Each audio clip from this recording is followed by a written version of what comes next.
Hi, I'm Dakota Shafer with Structure Real Estate Group in Colorado Springs. And while our recent video series has gone over home maintenance items that you can do yourself, I want to talk a little bit today about the actual home inspection. So if you're buying a home, you know what categories to look for, and if you're selling your home, you know how to prepare for that inspection itself. There are typically three categories that the inspector will classify deficiencies within your home. And the first one of these is the major category. So it's going to be safety hazards or immediate repairs to make the home habitable. It could be something like a loose handrail or even a gas leak or something like that. The second category is the recommendations category. So this may be an item that is deficient in some way but still working okay. For instance, it may be a broken window seal. The window is still operable and working, but the seal is broken, so it doesn't affect the habitability of your home, but it could cause issues in the future. The third and final of these categories is the maintenance or the FYI category, and these are going to be low impact, low cost items, but there's still deficiencies in your home. So a good example of that might be a door that doesn't latch correctly. And so now I want to talk a little bit about what the checklist is when the inspector comes out to your home to review it. The first item they're going to inspect is your roof. They're going to look at the quality of the shingles, if there's any missing, any holes, obviously any leaks, anything like that. They're also going to check all of your ridge cap, your vents, any piping that comes through the roof, and then the gutters themselves to make sure that they drain correctly. The second item they're going to review is the general exterior of the home, and that's going to be things like the porch railing, the siding or stucco, your stonework, all of the exterior concrete they're going to inspect in this stage, as well as your tip outs for your gutters and any drainage issues that you may have. The third item they're going to look at is the garage itself. So they're going to look at the garage door functionality, make sure that it has the safety on it if it comes down on something, that it does release and go back up. They're also going to look at your firewall, and that's the wall that's between the garage and the home. There's special sheetrock on that wall, and there can't be any penetrations in that according to code in Colorado, and if there is, that'll have to be remedied. The next item they're going to inspect is the electrical system of the home, and they'll start with the electrical panel to make sure it's all in good working order and up to code. Then they're also going to test every outlet and every light fixture in the home to make sure that they're in good working order as well. Once they've concluded the electrical inspection, they'll move on to the kitchen. And the items they'll be looking at in the kitchen are the appliances themselves to make sure that they're all functioning correctly, the garbage disposal, as well as all the cabinetry and drawers to make sure they're in good working order. A couple of additional items that the inspector will look at are the windows and the doors. And with the windows, what they're going to look at is to make sure that the window functions correctly, that it locks and goes up and down correctly, also that it has a screen with the window. And the last thing they'll look at is if there's any sort of seal breakage around the glass itself. And how you'll know that you have seal breakage is you'll see a fogging or condensation in between the panes, and then that's something that you'll need to remedy.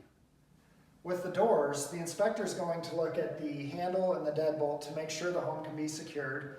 They'll also make sure that the door swings freely, as well as that the weather stripping is in good shape so that the door seals correctly. Next, they'll do a visual inspection of all of the flooring and trim. So any deficiencies they find in this category is probably going to be more in that maintenance or FYI category.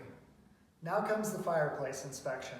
They're going to do a visual inspection, make sure that it functions correctly. They're also going to check for the cleanliness of it. We see this a lot on inspection reports where they want a certified professional to come in and service and clean the fireplace. All of the bathrooms in the home will be inspected as well. And what they're looking for is to make sure that all of the faucets work correctly in the shower head, that there's no leaks under the sink, that all the drains flow correctly, that there's not a leaky toilet or a toilet that runs. And they'll also inspect all of the cabinetry and finish in the bathrooms as well. The laundry room inspection is going to entail looking at the washer and dryer to make sure that they work. Also looking at the hot and cold inlet and the drain going out to make sure that they are all functioning properly. And the last step with it is they'll check the dryer vent to make sure that there's no debris plugging that and that it flows freely. Now the inspector will move on to the basement and the foundation.